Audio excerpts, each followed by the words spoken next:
Boa tarde a todos. Sejam bem-vindos aqui na CEPAL, Sociedade Espírita Paz, Amor e Luz, que sente-se honrada em recebê-los. Passaremos aproximadamente 1 hora juntos, à luz da nossa doutrina, a doutrina espírita. Pedimos por gentileza que desliguem os celulares ou deixem no modo silencioso. Obrigada. A nossa expositora da tarde e noite já se encontra aqui, é a nossa amiga e irmã espírita Noemília Fachinello, que está vinculada à URI 10ª Região e à Sociedade Espírita O Semeador. E ela abordará temas importantíssimos para nós. Vamos prestar bem atenção para assimilar esses conhecimentos. Como já estamos vendo aqui no seu primeiro slide, sono e sonhos na visão espírita. A nossa mensagem vem do livro Leis Morais da Vida, pela benfeitora Joana de Ângeles e pelas mãos de Divaldo Pereira Franco. Fica também indicação para leitura, temos na nossa livraria. Vamos à mensagem. Cada noite em que adormeces, experimentas um fenômeno consentâneo ao da morte.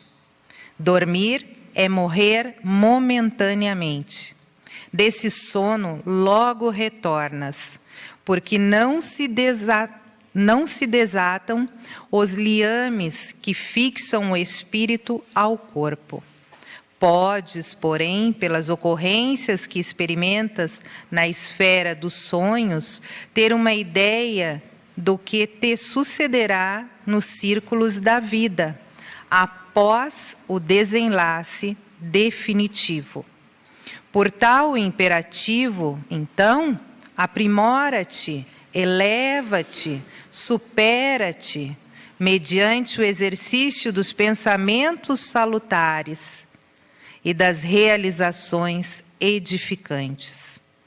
Não apenas fruirás de paz por decorrência da consciência reta, como te prepararás para a vida real, porquanto, examinada no ângulo imortalista, o homem na Terra se encontra numa esfera de sonhos que normalmente transforma, por invigilância ou rebeldia, em desditoso pesadelo.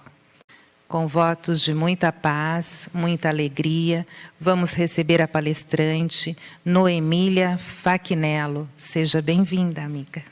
Boa noite a todos, muita paz, que Jesus nos abençoe hoje e sempre. Quando Jesus nasceu, Herodes era o governador. Já fazia 39 anos que ele governava a Palestina. Herodes era judeu, mas apoiava os romanos. Por isso ele era execrado pelos seus compatriotas israelitas. Herodes também era chamado o Grande. Ele foi realmente muito grande, mas na sua maldade. Ele foi um grande sanguinário da humanidade. Ele não vacilava em eliminar quem quer que fosse que se opusesse aos seus interesses.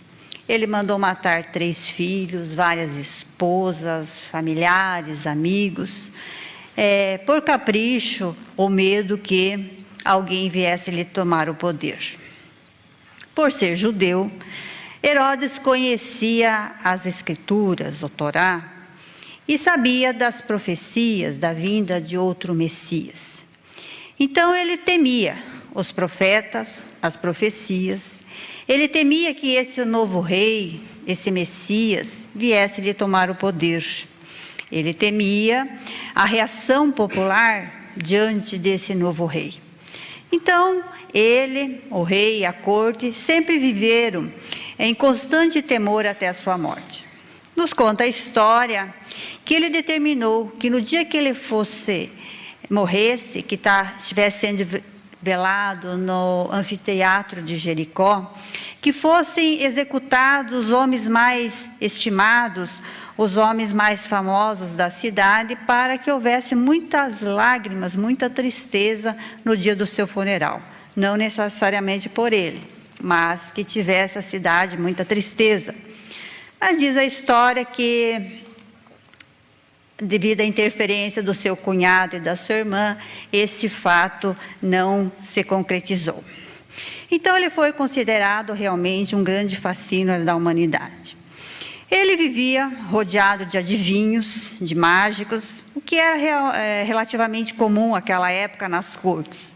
E também possuía um exército de espiões, espalhado por todo o país e também fora do seu país. E foi um desses espiões que percebeu a chegada dos reis magos no templo.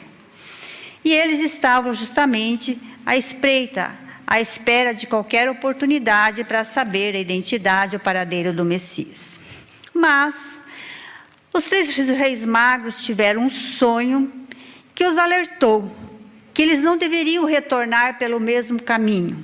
Então, eles saíram por uma passagem subterrânea que do templo dava fora dos muros da cidade. E o rei, os soldados lá, os espiões que estavam esperando a volta deles, percebendo que foram enganados nos seus intentos, diz a história que Herodes ficou muito irritado com isso e determinou que fossem mortos todos os meninos até 2 anos de idade de Belém, da cidade de Belém e cercanias. José, pai de Jesus, nesse momento, então, as buscas se multiplicavam para encontrar o Messias. E José, então, pai de Jesus, também tem um sonho, onde o anjo recomenda que ele deveria fugir para o Egito. E ele faz. Pega Maria, Jesus e vão para o Egito. E lá ficam até o ano 4, quando Herodes morre. Aí José tem novamente um sonho, onde o anjo o recomenda que ele deveria voltar para a Palestina. Então ele retorna e vão então para a cidade de Nazaré, na Galiléia. E lá Jesus permanece a sua infância até o início do seu apostolado. Por isso que Jesus também é chamado de Nazareno, porque passou a maior parte da sua existência na cidade de Nazaré. A história oficial que fala dos feitos, detalha as barbaridades de Herodes, não fala dessa chamada matança de inocentes. Essa passagem nós vamos encontrar apenas na Bíblia, no Evangelho. Então, um fato importante envolvendo essas 2 situações é o sonho. Sonho dos reis magos, sendo alertados que não deveriam retornar pelo outro caminho, e também de José, avisando também que o menino Jesus corria perigo, que eles deveriam fugir para o Egito. Nós, em média, dormimos 1/3 da nossa vida. Para a ciência, o sono é um estado em que se cessam as atividades físicas, motoras e sensoriais. O sono é fundamental na nossa vida. Nós podemos até passar sem comer, mas sem dormir não tem condições. Então, o sono é uma necessidade para o nosso descanso físico e mental. Uma pesquisa realizada nos Estados Unidos, na Universidade da Califórnia, juntamente com a Sociedade Americana de Câncer, com 1 milhão de pessoas, foi então confirmado que a taxa de mortalidade é consideravelmente mais alta para as pessoas que dormem menos de 4 horas ou mais de 8 horas. E a ciência atual também tem demonstrado que durante o sono físico o corpo não fica em descanso, pois o cérebro, o sistema imunológico continuam funcionando. E o sonho? O sonho é um fenômeno corriqueiro, comum a todos nós, Todos nós sonhamos, mesmo que a gente não recorde dele, mas nós sonhamos. As pesquisas também constataram que até o bebê no ventre materno sonha. E esse fenômeno ele sempre intrigou os seres humanos e está intimamente ligado ao sono. Com o advento da doutrina espírita, em 1857, muita luz se projetou sobre esse enigma, o sono e os sonhos, cujos princípios se repousam no axioma de que o homem é um ser integral, constituído, então, de corpo e alma independente entre si. E esse axioma, ele favoreceu muito o entendimento deste fenômeno. Mas para nós entendermos o sono e o sonho, nós temos que ter uma compreensão do perispírito, ou corpo espiritual. E lá na Gênese, Kardec nos diz que o perispírito é o traço de união entre a vida corpórea e a vida espiritual. É por seu intermédio que o espírito encarnado se acha em relação contínua com os desencarnados. Então, já diz, é um traço de união, é aquilo que une a vida corpórea e a vida espiritual. Então, o sonho, a catalepsia, a letargia, o sonambulismo são fenômenos de emancipação da alma ou desdobramento da alma. Chama-se, então, desdobramento da alma ou do espírito encarnado a possibilidade do espírito afastar-se momentaneamente do corpo físico. Então, no estado de emancipação da alma, o espírito se desloca do corpo físico, os laços que o unem à matéria ficam mais tênues, mais flexíveis, e o corpo perispiritual age com maior liberdade. Então, é o momento que o espírito parcialmente se desliga do corpo físico. E o sono? O sono, na visão espírita, é simplesmente a alma que desprende, que sai do corpo. A alma afasta-se durante o descanso do corpo. Nesse estado, um laço fluídico ainda a liga ao organismo material e por esse vínculo sutil, espécie de fio condutor, também chamado de cordão de prata, as impressões e a vontade da alma podem transmitir-se ao cérebro. Essa definição está no livro O Problema do Ser e Destino da Dor, de Leon Denis. Então, Allan Kardec também, através das obras da codificação, principalmente no Livro dos Espíritos, a partir da pergunta 400, ele analisou, então, a emancipação da alma e os sonhos nos seus aspectos fisiológicos e espirituais. E os benfeitores, então, nos esclarece que, embora o espírito esteja ligado ao corpo físico, preso ao corpo físico, ele não está aprisionado, porque ele tem condição de desprender-se, sair e transportar-se para um ponto distante, seja no espaço, seja na terra. Nos diz os benfeitores também que repugna a ideia para o espírito de estar preso ao corpo, porque o nosso estado natural é o de liberdade. O corpo, ele se transforma para o espírito numa prisão. Então, ele se sente muito feliz no momento e que consegue ter essa liberdade, ainda que relativa. Então, esse fenômeno de libertação do espírito é a emancipação da alma, que se produz todos os momentos que nós dormimos. E o sonho, então? O sonho é a lembrança do que o espírito viu durante o sono. Está lá na resposta da pergunta 402. E Leon Denis também nos diz assim, que são as impressões das suas viagens, os resultados de suas indagações, das suas observações. E na questão 401 também, Kardec questiona, durante o sono, a alma repousa como o corpo? Não, diz os benfeitores. O espírito jamais está inativo. Durante o sono, os liames que o unem ao corpo, não mais necessitando do espírito, ele percorre o espaço e entra em relação mais direta com outros espíritos. Então, nós vimos que o sono liberta parcialmente a alma do corpo. Então, quando dorme, já disse a mensagem inicial, o homem se acha por algum tempo no mesmo estado que vai ficar permanentemente depois que morre. Então, diz os benfeitores que nós não devemos temer a morte, que pois nós morremos todos os dias ou se desligamos parcialmente do corpo no momento do repouso do sono. E o espírito, então, nunca fica inativo. Quando o corpo repousa, o espírito vive a vida espiritual, enquanto o corpo está na vida vegetativa. E na pergunta 402, Kardec também questiona como nós podemos julgar a liberdade do espírito durante o sono.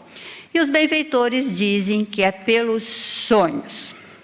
Então, quando o espírito está vivendo a vida espiritual enquanto o corpo reposa, ele pode então ter uma lembrança do passado e até excepcionalmente uma visão do futuro.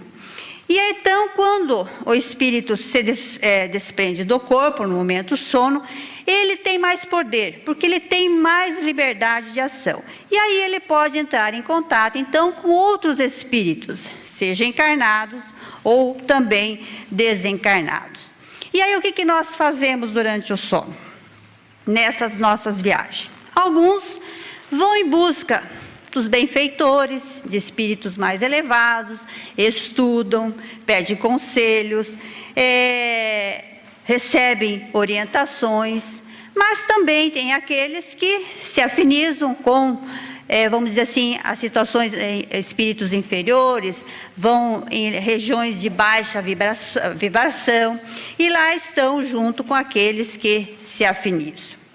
Então, o sonho é a lembrança mais ou menos nítida das experiências que o espírito vivenciou nessa sua excursão pelo mundo espiritual durante o sono, e constitui uma das evidências da alma.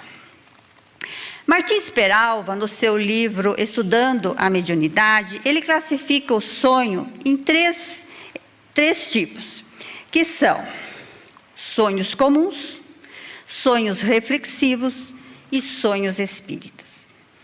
Os sonhos comuns, eles refletem as nossas vivências diárias. A criatura semi-liberta do corpo físico através do sono, mas ele vai buscar as imagens arquivadas na sua mente. Ou seja, ele recorda os fatos do presente. Ele recorda as vivências do dia a dia. Esse tipo de sonhos é muito comum no nosso estágio evolutivo. Por quê? Porque nós sempre estamos muito preocupados com as coisas do dia a dia. É aquele sonho que você viveu um problema durante o dia, alguma situação, e você sonha com aquilo. Nesse sonho, quase não há essa emancipação da alma. A alma quase não se desprende, ela fica próxima ao corpo. É aquela preocupação diária que a gente realmente tem, somos muito preocupados com as coisas do momento, então o espírito não se emancipa muito, ele fica por ali e busca na sua mente aquelas imagens, aquelas impressões do dia a dia. Diz Martins Peralva que eles são puramente cerebral, simples repercussão de nossas disposições físicas ou nossas preocupações morais. É também o reflexo de impressões e imagens arquivadas no cérebro durante a vigília. Então, é os fatos do nosso dia a dia, das nossas preocupações.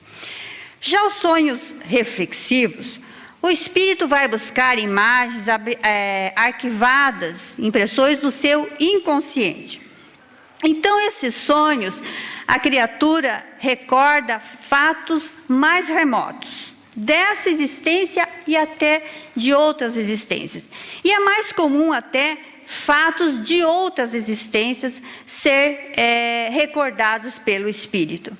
Então, tem como objetivo essas recordações, essas lembranças, de também trazem advertências, esclarecimentos, bons conselhos, se forem orientados por bons espíritos, pelo nosso anjo protetor e assim por diante.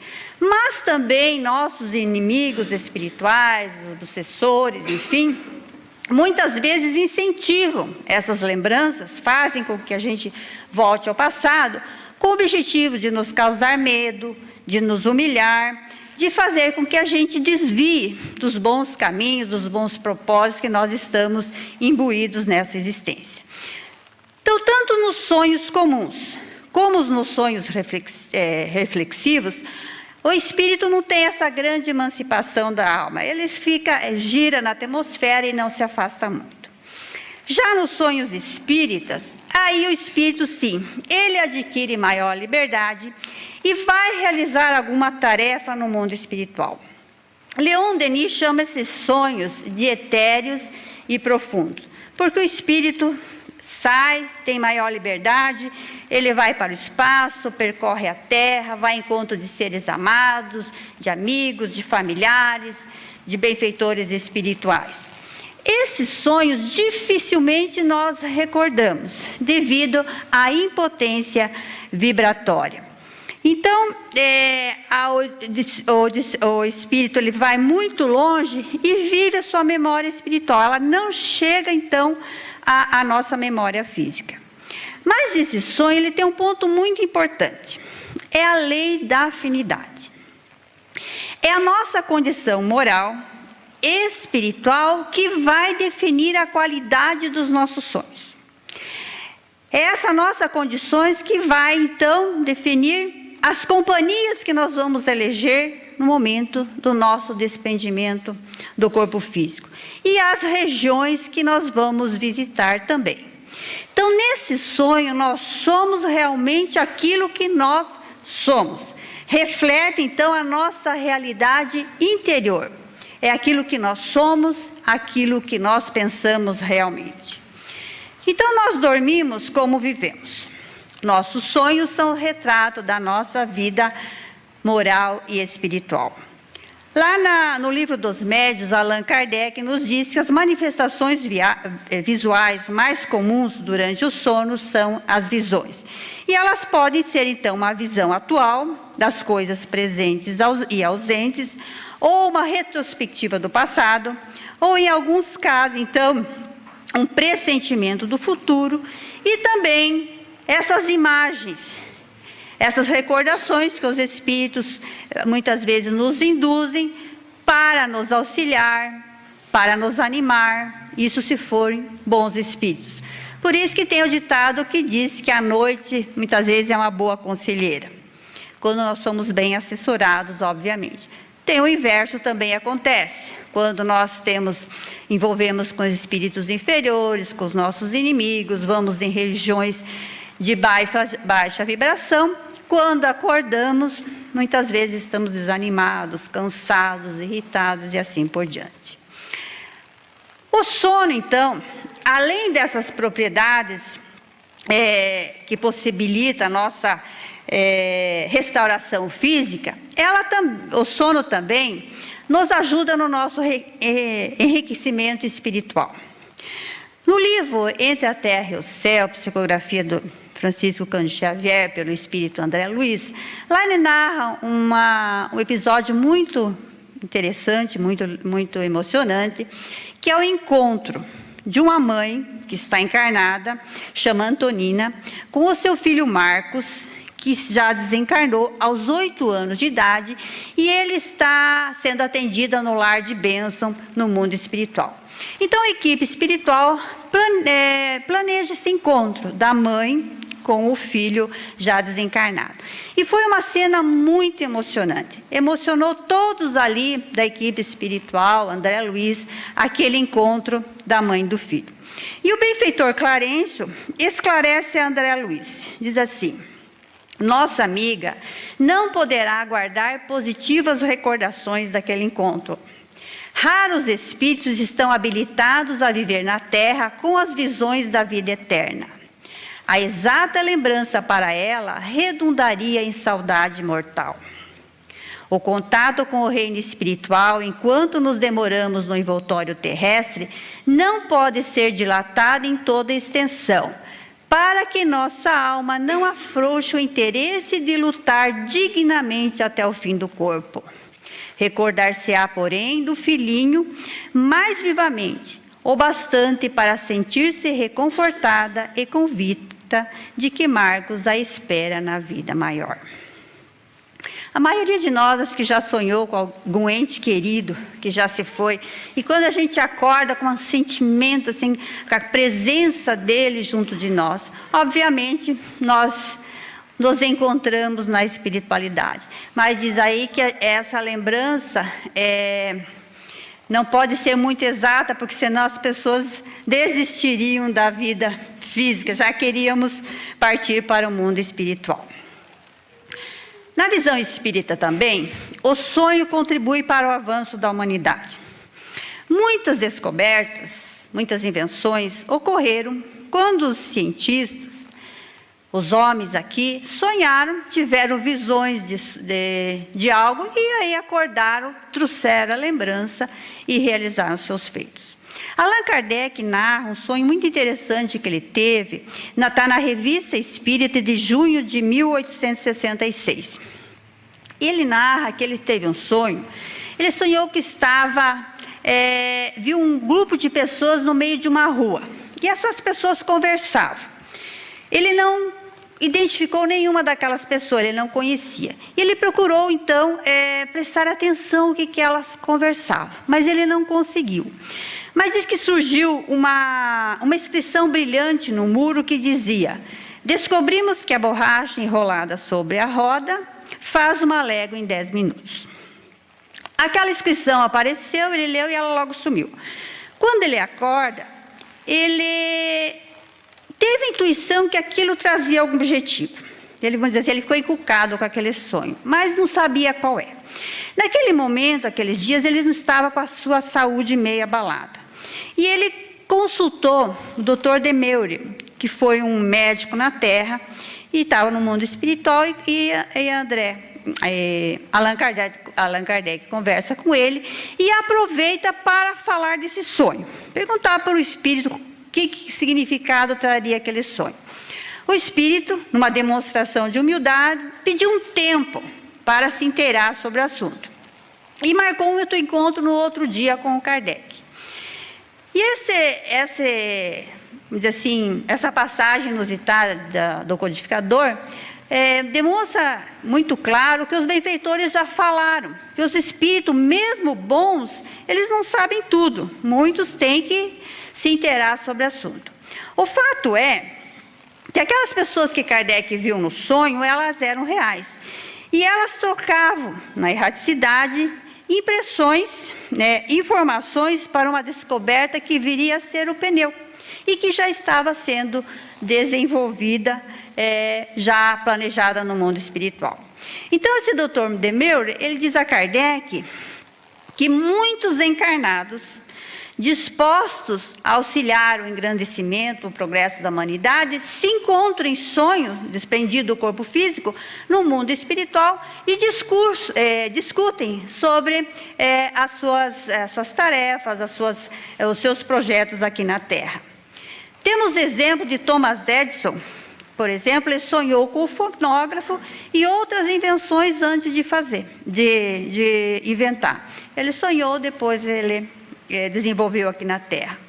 Durante uma viagem à Alemanha, em 1619, René Descartes também sonhou com um sistema filosófico, que ele desenvolveu mais tarde com o nome de discurso do método, que serviu como base para a metodologia científica dos anos seguintes. Na pergunta 406, Kardec também faz o seguinte questionamento: quando vemos em sonho pessoas vivas que conhecemos perfeitamente praticarem atos em que absolutamente não pensam, não é isso um efeito de pura imaginação? E os benfeitores respondem: em que absolutamente não pensam? Como sabes? Seus espíritos podem visitar o teu, como o teu pode visitar o deles, e nem sempre sabes o que penso.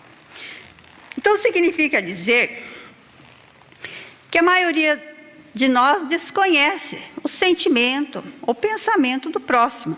Então, jamais nós poderemos dizer com conhecimento de causa se aquela pessoa não vai praticar essa ou aquela ação. Aliás, a gente não conhece nem nós mesmos, imagine o nosso próximo, né? Então, nesses sonhos que às vezes a gente tem, assim, que vê a pessoa fazendo as coisas estranhas, talvez, a gente pode dizer que não está, porque a gente não temos nem firmeza nas nossas ações, imaginamos a do próximo. No livro Libertação também, que é também de André Luiz, Espírito André Luiz, para a psicografia de Chico Xavier, também André Luiz nos traz um interessante episódio, contando que ele e a equipe espiritual estavam em missão aqui na Terra, auxiliando os encarnados. E eles foram, então, a uma residência de uma família bastante conturbada. E quando eles chegam na residência, a família estava fazendo a principal refeição do dia. E aí o benfeitor espiritual disse para André Luiz se fixar numa jovem senhora que estava ali junto à família fazendo a refeição. E André Luiz descreve a senhora dizendo assim: a segunda esposa do médico me impressionou pelo apuro da apresentação, a pintura do rosto, sem dúvida, era admirável, o traje elegante e sóbrio, as joias discretas e o pensamento harmonioso realçavam-lhe a profundez do olhar. Então, era uma jovem muito bonita. Terminada a refeição, essa jovem se dirige para o seu aposento para dormir, fazer uma cesta, como diz os gaúchos, depois da refeição. E a equipe espiritual acompanhou essa jovem no seu repouso. E aí, no momento, então, que o seu espírito, o seu perispírito se desprendia do corpo, enquanto ela adormecia, e nós sabemos que nós nos apresentamos no mundo espiritual, com o nosso corpo espiritual, o perispírito, que é o autêntico revelador da nossa situação moral e espiritual. Então, André Luiz se impressiona com essa jovem senhora. E aí ele diz assim: intencionalmente, Maurício, que é o benfeitor espiritual, convidou-me a espreitar-lhe o repouso e, com enorme surpresa, aturdido mesmo, não lhe vi os mesmos traços fisionômicos na organização perispiritual que abandonava a estrutura carnal entregue ao descanso. Alguma semelhança era de notar-se, mas, afinal de contas, a senhora tornara-se irreconhecível.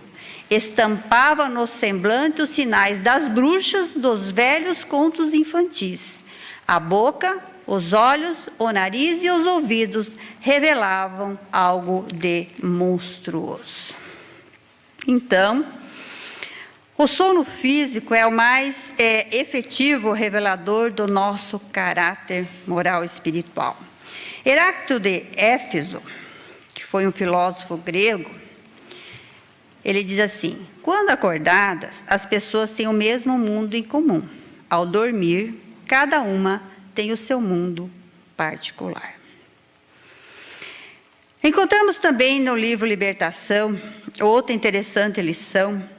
Quando André Luiz, também em companhia dos benfeitores espirituais, eles vão por uma região de sombras, também em tarefa de auxílio. E esse capítulo, ele tem como título a cidade estranha. E lá então, André Luiz se impressiona com a quantidade de pessoas que transitavam pelas ruas daquela cidadezinha estranha. E o benfeitor, então, Gúbio, nesse caso, diz para André Luiz que ele ainda não tinha percebido a grande extensão do intercâmbio que existe entre os encarnados e os desencarnados. E aí ele esclarece que em determinadas horas da noite, 3/4 3/4 partes da humanidade de cada hemisfério terrestre se acham nas zonas de baixa vibração. Ou seja, saímos do corpo físico e vamos para essas regiões de baixa vibração. E diz, a maior percentagem daqueles libertos que estavam naquela cidade estavam semi-libertos pelo corpo através do sono físico. E que muitos crimes, né, são planejados nessas regiões inferiores. Situações bastante dolorosas são arquitetadas durante a noite, quando nós nos desprendemos do corpo físico e vamos a essas regiões. E aí o benfeitor diz assim, que se não fosse o auxílio dos benfeitores espirituais, acontecimentos muito mais trágicos estarreceriam a humanidade. E aí André Luiz, nessa passagem, ele observa duas senhoras conversando, rente a uma cerca. E ele percebe, então, que uma era desencarnada e a outra era encarnada. Estava lá, semi-desprendida através do sono, que é fácil de reconhecer, porque tem aquele cordão de prata que une o corpo físico ao perispírito. E elas conversavam. E uma delas, a desencarnada, então, orientava aquela companheira que estava encarnada, parcialmente liberta do sono, em relação ao seu esposo. Dizia assim, olha, é necessário você espizinhá-lo, torturá-lo, feri-lo. Nós precisamos dele e muitas outras pessoas para realizar aquilo que a gente deseja lá na esfera carnal. Então você volte para o corpo, mas não ceda 1 milímetro. Vai ferindo devagarinho até ele ceder. E aí o instrutor Rubio diz assim, a obsessão desse teor apresenta milhões de casos. De manhãzinha, na esfera da crosta, essa pobre mulher, vacilante na fé, despertará no corpo de alma desconfiada e abatida. Demorar-se-á imantada essa irmã ignorante e infeliz, que a persegue e subjuga para conseguir deplorável vingança. Então, é muito sério a nossa situação. No campo da mediunidade também, grupos mediúnicos, participantes de grupos mediúnicos, quando dormem, eles também, desprendidos do sono físico, continuam o atendimento espiritual. Se reúnem e vão fazer outros atendimentos. Na obra Missionários da Luz, página 90, André Luiz também narra um caso bastante interessante de um trabalhador chamado Marcondes. Então, ele era desses trabalhadores encarnados que auxiliavam uma equipe espiritual também nessa assistência durante o sono. Mas diz André Luiz que, certa noite, a equipe espiritual foi buscar Marcondes para esse trabalho. Chegando na sua residência, já encontraram ele semi-liberto do corpo, através do sono, mas ele estava acompanhada de 2 entidades espirituais femininas, mas de péssima índole, que pelo menos naquela noite o impediram de fazer esse trabalho de auxílio espiritual. Essas entidades espirituais, ele tinha se vinculado meio, vamos dizer assim, inconscientemente ou involuntariamente durante o dia, e elas permaneceram com ele e impediram que ele participasse, pelo menos daquela noite, do trabalho de auxílio espiritual. Então a equipe, meio constrangida, deixou ele lá com as dois espíritos, se afastou e foi então atrás de outro que estivesse em condições de trabalhar no mundo espiritual. Na pergunta 403, Kardec também questiona: por que não lembramos sempre dos sonhos? E aí os benfeitores dizem: em o que chamas de sono, só é o repouso do corpo, visto que o espírito está constantemente em atividade. Recobra durante o sono um pouco da liberdade e se corresponde com os que lhes são caros, quer neste mundo, quer em outros. Mas como é pesada e grosseira a matéria que o compõe, o corpo dificilmente conserva as impressões que o espírito recebeu, porque a esse não chegaram por intermédio dos órgãos corporais. Ou seja, quando nós estamos em vigília, nós percebemos as coisas pelos nossos órgãos físicos. Nossos sentidos recebem os estímulos que são transmitidos para o cérebro pelas vias nervosas. Nosso cérebro físico grava e é reproduzida pela memória. Quando nós dormimos, cessam as atividades físicas e motores e sensoriais. Então, o espírito liberto, ele age pela memória espiritual. E ele registra, então, na sua memória espiritual. Não chega essas impressões, esses fatos, à memória física. Tudo é percebido diretamente pelo perispírito. Quando chega alguma coisa no cérebro físico, aí a gente acorda, lembra, e aí a gente fala que sonhou. Então, é quando essas impressões que o espírito vivenciou no mundo espiritual chega até o nosso cérebro físico. Na pergunta 402, nos diz os benfeitores: os sonhos são efeitos da emancipação da alma. Daí uma espécie de clarividência indefinida que se estende aos lugares mais distantes ou que jamais se viu. E algumas vezes até em outros mundos. Daí também a lembrança que traz à memória acontecimentos verificados na precedente existência ou existências anteriores. A extravagância das imagens do que se passa ou se passou em mundos desconhecidos, entremeados de coisas do mundo atual, formam esses conjuntos bizarros e confusos que parecem não ter sentido ou ligação. A incoerência dos sonhos ainda se explica pelas lacunas produzidas pela lembrança incompleta daquilo que nos apareceu em sonho. Seria algo como uma narração da qual se truncasse frases ou trechos ao acaso. Reunidos depois, os fragmentos restantes perderiam qualquer significação racional. E também na questão 404 diz assim: os sonhos não são verdadeiros como o entendem os ledores de Buena Dicha, os adivinhos. Pois for absurdo crer-se que sonhar com tal coisa anuncia tal outra. São verdadeiros no sentido de que apresentam imagens que para o espírito têm realidade, porém que frequentemente nenhuma relação guarda com o que se passa na vida corporal. A análise dos nossos sonhos, eles poderão sim nos ajudar a nos conhecermos melhor. Mas devemos ter muita cautela com essas interpretações de sonhos, porque são imagens e lembranças fragmentadas. E geralmente essas lembranças elas trazem muitos sentimentos, muitas emoções. Como nos alerta Torres Pastorinho no seu opúsculo Minutos de Sabedoria, ele diz assim: não devemos nos impressionar com os sonhos. Isso poderia nos levar a extravagâncias ridículas. Vivamos acordados no bem, que os nossos sonhos serão belos e bons.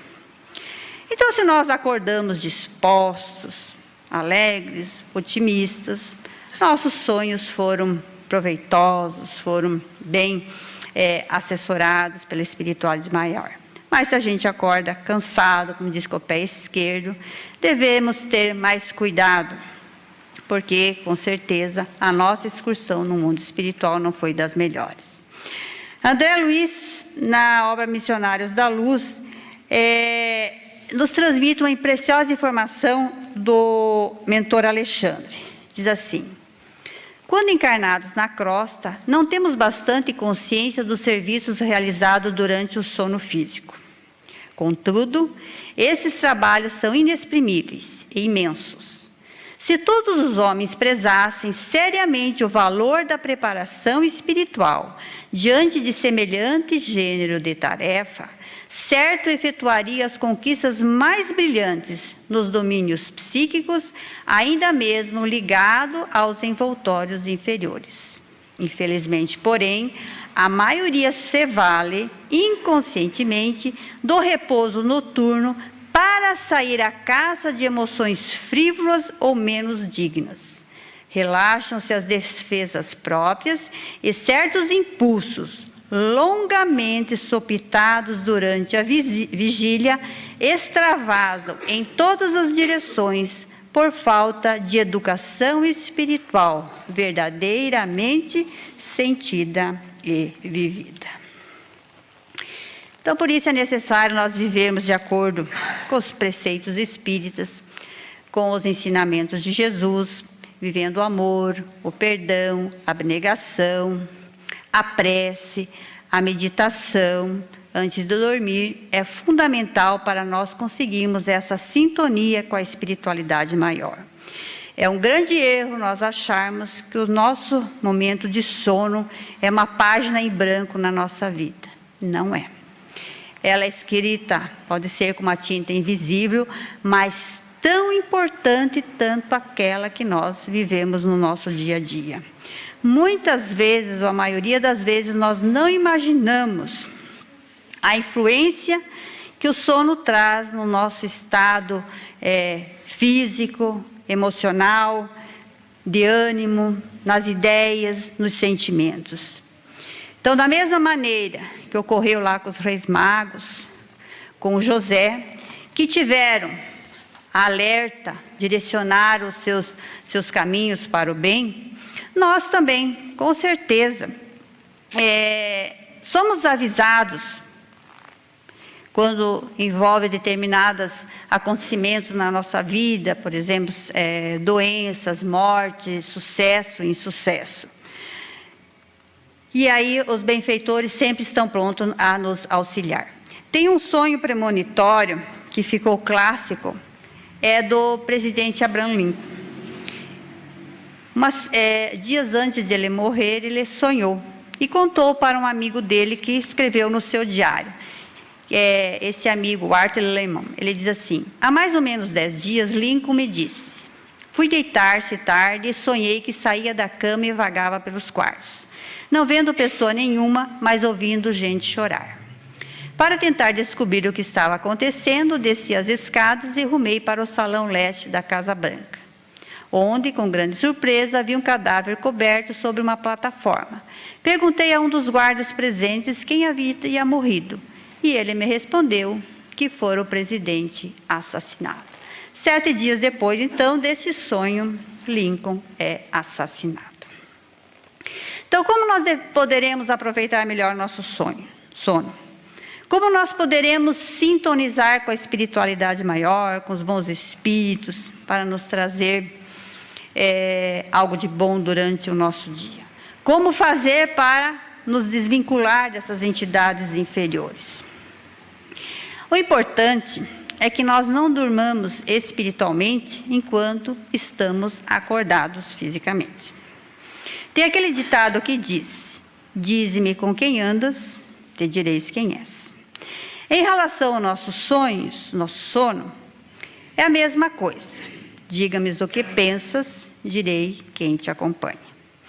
Isso vale para todos nós em todos os momentos, quando estamos acordados, mas principalmente quando estamos dormindo, porque daí nós ficamos mais acessíveis à influência espiritual.